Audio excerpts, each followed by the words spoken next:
नमस्कार दोस्तों, स्वागत है आपका हमारे YouTube channel maths and GK class में।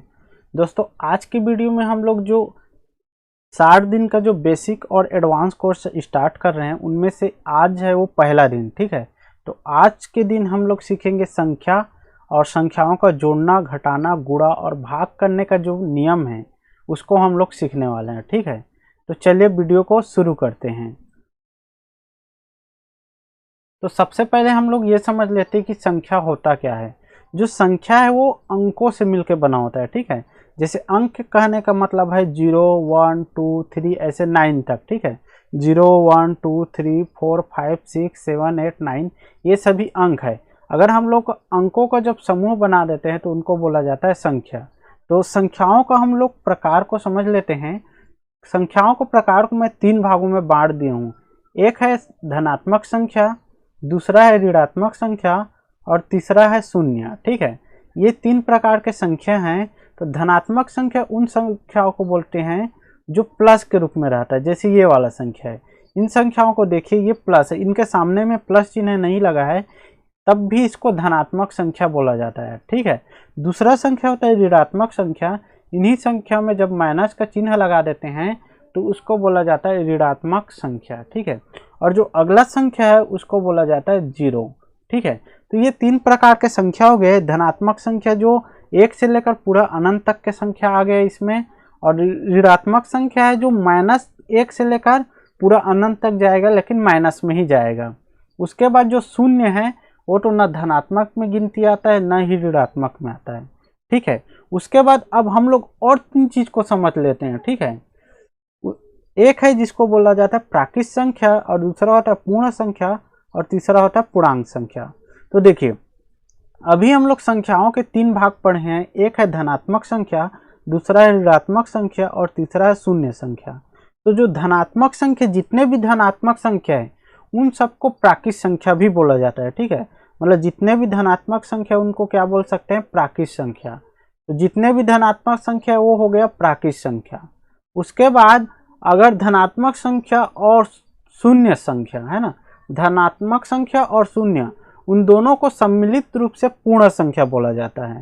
कहने का मतलब जितने भी धनात्मक संख्या है और 0 इन दोनों को जब मिला देते हैं तो इनको बोला जाता है पूर्ण संख्या। और जो ऋणात्मक संख्या है, धनात्मक संख्या और शून्य इन तीनों को मिला देंगे।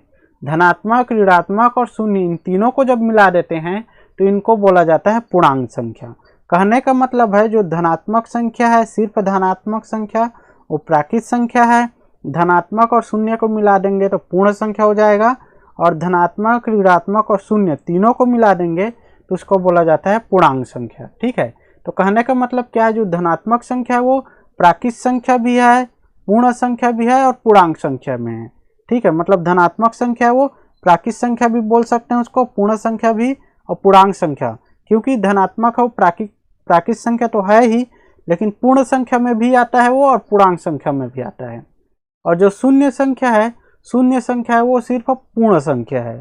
ठीक है, शून्य है वो सिर्फ पूर्ण संख्या और पूर्णांक में भी आएगा वो। ठीक है, क्योंकि वो पूर्णांक में तो तीनों शामिल होता है। तो जो शून्य है वो पूर्ण संख्या है और पूर्णांक संख्या है, और जो ऋणात्मक संख्या है वो सिर्फ और सिर्फ पूर्णांक संख्या है।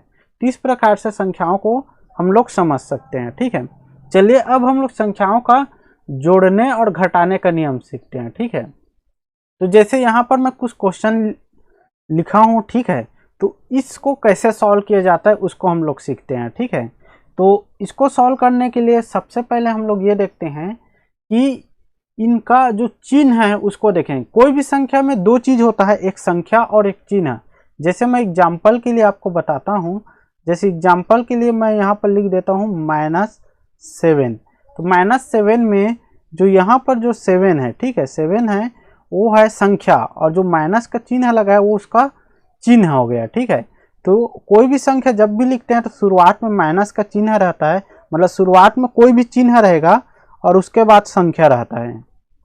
ठीक है, तो यहाँ पर हम लोग को संख्याओं को जोड़ना और घटाना सीखेंगे। तो यहाँ पर देखिए, यहाँ पर 5 लिखा है तो 5 के सामने में माइनस है तो ये 5 का ये चिन्ह हो गया। ठीक है, और उसके बाद यहाँ 3 लिखा है तो 3 के सामने में जो चिन्ह है तो ये 3 का चिन्ह माइनस, मतलब कि ये वाला चिन्ह माइनस हो जाएगा, ठीक है। तो मतलब कोई भी संख्या के जो सामने में कोई भी चिन्ह रहेगा वो उस संख्या का चिन्ह होता है। तो चलिए अब मैं इसको बताता हूँ कि इसको सॉल्व कैसे किया जाता है। तो जब भी हम लोग को जोड़ना या घटाना रहता है तो सबसे पहले हम लोग को चिन्ह को देखना पड़ता है, ठीक है। अगर चिन्ह सेम सेम रहेगा, सेम टू सेम रहेगा, तो हम लोग को जोड़ना है, और अलग अलग चिन्ह रहेगा तो घटाना है। कहने का मतलब है अगर माइनस माइनस रहेगा तो हम लोग को जोड़ना है, ठीक है, क्योंकि minus minus same to same हो गया, या फिर प्लस प्लस रहेगा, मतलब अगर माइनस माइनस रहेगा तब भी जोड़ेंगे और प्लस प्लस रहेगा तब भी जोड़ेंगे। मतलब कहने का मतलब है सेम टू सेम चिन्ह रहेगा तो जोड़ेंगे और अलग अलग चिन्ह रहेगा तो घटाएंगे। जैसे कि माइनस प्लस रहेगा या फिर प्लस माइनस रहेगा तो हम लोग को क्या करना है, घटाना है। अलग अलग चिन्ह रहेगा तो घटाएंगे, सेम सेम रहेगा तो जोड़ेंगे। तो यहाँ पर देखते हैं पहला वाला जो क्वेश्चन है तो इसमें भी चिन्ह माइनस है, इसमें भी चिन्ह माइनस है, तो सेम सेम चिन्ह हो गया, इसलिए इन दोनों संख्याओं को जोड़ देंगे। तो 5 और 3 को जोड़ेंगे तो ये हो जाएगा 8। उसके बाद जैसे ही संख्या लिखेंगे तो हम लोग को सामने में चिन्ह भी डालना पड़ता है, तो चिन्ह हमेशा बड़े संख्या का डालेंगे। तो इसमें से 5 और 3 में सबसे बड़ा संख्या है 5, तो 5 का और चिन्ह कितना है, माइनस, मतलब 5 के जो सामने में जो भी चिन्ह रहेगा वो उस संख्या का चिन्ह है। तो 5 के सामने में माइनस है, इसीलिए 5 का चिन्ह हो गया माइनस। तो हम लोग को बड़े संख्या का चिन्ह डालना है, तो यहाँ पर 5 का चिन्ह को यहाँ पर डाल देंगे क्योंकि 5 बड़ा है। उसके बाद आते हैं सेकंड क्वेश्चन। सेकंड क्वेश्चन में हम लोग को क्या करना है, दो संख्याओं को दिया है 5 प्लस 3, अब इसको जोड़ना है कि घटाना है, सबसे पहले इसको डिसाइड करेंगे। तो सेम सेम चिन्ह रहेगा तो जोड़ देंगे, अलग अलग चिन्ह रहेगा तो घटा देंगे। तो यहाँ पर देखिए एक चिन्ह दिया है और एक चिन्ह यहाँ पर 5 के सामने में चिन्ह नहीं दिया है। तो जो चिन्ह नहीं दिया रहता है वो हमेशा प्लस रहता है, क्योंकि अभी हम लोग सीखे हैं कि जो धनात्मक संख्या होता है उसके सामने में कोई भी चिन्ह नहीं होता है, लेकिन वो धनात्मक कहलाता है। तो यहाँ पर प्लस चिन्ह नहीं है तब भी ये प्लस वाला संख्या हुआ, तो इसका मतलब ये इसका चिन्ह प्लस हो गया और ये 3 का चिन्ह प्लस, तो सेम सेम चिन्ह हो गया, इसीलिए इनको हम लोग जोड़ देंगे। तो ये हो जाएगा 8, और चिन्ह बड़े का लेंगे तो बड़ा इसमें कौन सा है, 5 है, तो 5 का चिन्ह प्लस है, तो प्लस को लिखते नहीं है। जब हम लोग कोई भी प्लस वाले संख्या रहेगा शुरू में तो उसको हम लोग उस चिन्ह को नहीं लिखते हैं, तो यहाँ पर नहीं लिखेंगे। उसके बाद अगला है -5 और +3 है, तो यहाँ पर ये अलग अलग चिन्ह हो गया, माइनस हो गया ये और ये हो गया प्लस, तो अलग अलग चिन्ह हो गया, तो इसको हम लोग क्या करेंगे, घटा देंगे। अलग अलग चिन्ह रहेगा तो घटाना है, सेम सेम रहेगा तो जोड़ना है। तो ये दोनों घट जाएगा और ये कितना हो जाएगा, ये 5 में 3 गया तो 2, बड़े संख्या में छोटा घटाएंगे। अगर ये 3 है वो शुरू में रहता, 5 है वो बाद में रहता, तब भी 5 में 3 को ही घटाते हैं ना, क्योंकि हमेशा घटाना रहेगा तो जब भी बड़ा संख्या में छोटा को ही घटाएंगे और हमेशा चिन्ह बड़े का ही लेंगे, ठीक है। तो ये दोनों अलग अलग चिन्ह है तो घट गया, और चिन्ह बड़े का लेंगे तो यहाँ पर बड़ा संख्या 5 है और 5 का चिन्ह माइनस है, तो यहाँ पर डाल देंगे माइनस। माइनस को लिखते हैं, प्लस को नहीं लिखते हैं। उसके बाद यहाँ पर भी देखेंगे तो यहाँ पर सामने में कोई भी चिन्ह नहीं है, मतलब समझ लेते हैं कि ये प्लस है, क्योंकि प्लस को नहीं लिखते हैं। तो ये भी प्लस और माइनस है, मतलब अलग अलग चिन्ह है, तो ये भी क्या हो जाएगा, घट जाएगा। तो 5 में 3 गया तो ये हो जाएगा 2, और चिन्ह हमेशा बड़े संख्या का लेंगे, तो बड़ा संख्या है 5, और 5 का हम लोग यहाँ पर प्लस चिन्ह है तो यहाँ पर प्लस नहीं लिखते हैं। तो इस प्रकार से संख्याओं को जोड़ा और घटाया जाता है, ठीक है। तो चलिए अब हम लोग गुणा सीखते हैं, ठीक है, मतलब संख्याओं को क्या सीखेंगे, गुणा करना हम लोग सीखते हैं। तो उसके लिए यहाँ पर सीखते हैं, ठीक है। अब हम लोग सीखते हैं संख्याओं को गुणा करना और भाग करना। तो यहाँ पर मैं कुछ क्वेश्चन लिखा हूँ, इसको मैं सॉल्व करके दिखाता हूँ, ठीक है। तो गुणा करने के लिए भी नियम है, तो उसको सीख लेते हैं कि जो सेम गुणा, तो गुणा करने वाला जो भी रहेगा उसमें सिंपल से हम लोग को गुणा ही करना है।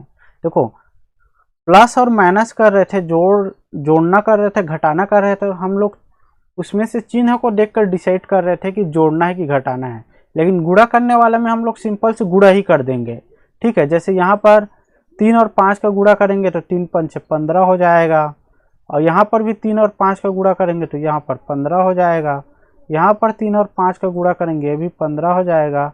यहाँ पर 3 और 5 का गुणा करेंगे तो 15 हो जाएगा। ठीक है, मैं सेम सेम चिन्ह है इसीलिए लिखा, मतलब सेम सेम संख्या इसीलिए लिखा हूँ ताकि आप लोगों को जो कॉन्सेप्ट है वो चीज़ समझ आए। आप दूसरा संख्या भी यूज करके बना सकते हैं, जैसे यहाँ पर कोई दूसरा संख्या लेते तब भी सॉल्व कर सकते हैं उसको, सेम बस गुणा करना है। ठीक है, उसके बाद जो गुणा वाले में है उसमें तो हम लोग को गुणा करना है, बस हमको चिन्ह क्या आएगा उसको बस डिसाइड करना है। ठीक है, तो अगर सेम सेम चिन्ह रहेगा तो हम लोग को प्लस चिन्ह लेंगे, अगर अलग अलग चिन्ह रहेगा तो हम लोग को माइनस लेंगे।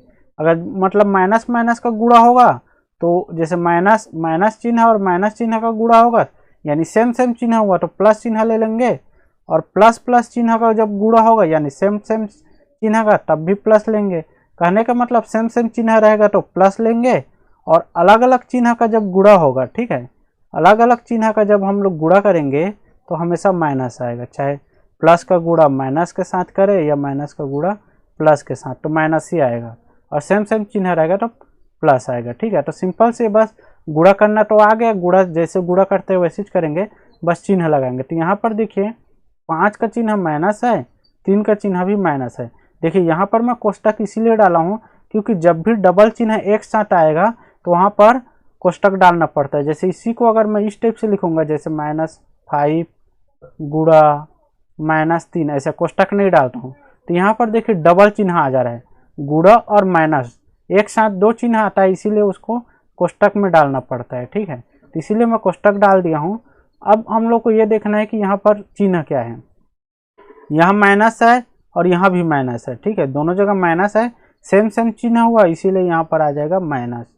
उसके बाद यहाँ पर देखिए इसका चिन्ह कुछ नहीं दिया है मतलब प्लस है ये, और इसका भी चिन्ह कुछ नहीं दिया है तो ये भी प्लस है, तो इसका भी चिन्ह सेम सेम चिन्ह हुआ तो ये आएगा प्लस। ठीक है, इसका भी ऊपर वाला भी प्लस आएगा क्योंकि दोनों सेम सेम चिन्ह है, यहाँ भी माइनस है यहाँ भी माइनस है, तो सेम सेम चिन्ह रहेगा तो प्लस लेंगे, और अलग अलग चिन्ह रहेगा तो माइनस लेंगे।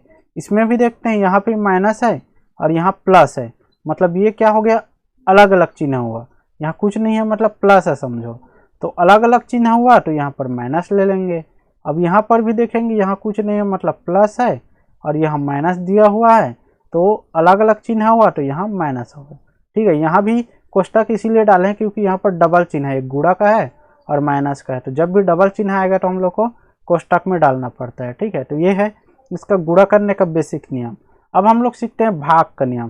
तो भाग में भी सिंपल, जैसे गुणा में गुणा कर दिए थे बस चिन्ह को डिसाइड कर रहे थे, वैसे ही इसमें भाग में भी भाग ही कर देंगे और चिन्ह को डिसाइड करेंगे। तो 6 को 2 से भाग करेंगे तो ये हो जाएगा 3, 6 को 2 से भाग करेंगे 3 हो जाएगा, और 6 को 2 से भाग करेंगे 3 आएगा, इसमें भी 3 आएगा। अगर कोई दूसरा संख्या रहता तो अलग आता, जैसे 8 भागित 2 रहता तो ये हो जाता 4 आ जाता है ना, 12 भागित अगर 3 रहता तो ये 4 आ जाता। इस टाइप से मतलब भाग वैसे ही करना है, बस हम लोग को चिन्ह को डिसाइड करेंगे। ठीक है, तो यहाँ पर कुछ नहीं है मतलब प्लस है, यहाँ भी कुछ नहीं है मतलब प्लस है, तो सेम सेम चिन्ह भाग में भी वही है, जैसे गुणा का नियम है वैसे भाग का नियम है, सेम सेम चिन्ह रहेगा तो प्लस ले लेंगे और अलग अलग चिन्ह रहेगा तो माइनस लेंगे बस। तो यहाँ भी सेम सेम चिन्ह है तो ये प्लस होगा। अब प्लस को लिखते नहीं है तो यहाँ भी नहीं लिखना है, यहाँ भी नहीं लिखना था लेकिन मैं लिख दिया गुणा वाले में। ठीक है, प्लस चिन्ह को नहीं लिखते हैं, तो सेम सेम चिन्ह है तो प्लस आएगा, जिसको नहीं लिखेंगे। यहाँ पर कुछ नहीं है मतलब प्लस है समझ लो, तो ये अलग अलग चिन्ह है तो हम लोग माइनस लेंगे। यहाँ भी सेम सेम चिन्ह है तो प्लस आएगा, जिसको नहीं लिखेंगे। अब इस क्वेश्चन में अलग अलग चिन्ह है क्योंकि यहाँ प्लस है, कुछ नहीं है मतलब प्लस है, यहाँ है माइनस, तो ये हो गया अलग अलग चिन्ह, तो अलग अलग चिन्ह रहेगा तो माइनस लेंगे। ठीक है, तो इस टाइप से संख्याओं को जोड़ा गुणा और भाग किया जाता है। ठीक है, तो इस टाइप से हम लोग बड़े बड़े संख्याओं का भी ले सकते हैं। जैसे मैं एक एग्जांपल और लेके बताता हूँ। ठीक है, जैसे कि मान लेते हैं कि -8 और गुणित करेंगे -3। ठीक है, तो इसको जब गुणा करेंगे तो इसको गुणा करेंगे तो ये हो जाएगा 3 8 24 हो गया, और उसके बाद सेम सेम चिन्ह है तो यहाँ पर प्लस आ जाएगा और प्लस को नहीं लिखेंगे। तो इस टाइप से संख्या को बदल के भी हम लोग सॉल्व कर सकते हैं। मुझे बस नियम समझाना था इसीलिए मैं सेम सेम संख्या लेके समझाया हूँ। ठीक है, तो इस वीडियो में बस इतना ही, आगे नया वीडियो आएगा। ठीक है, तो वीडियो देखने के लिए बहुत बहुत धन्यवाद। अगर चैनल सब्सक्राइब नहीं किया तो चैनल को सब्सक्राइब करके बेल आइकन को प्रेस कर लीजिए। ठीक है।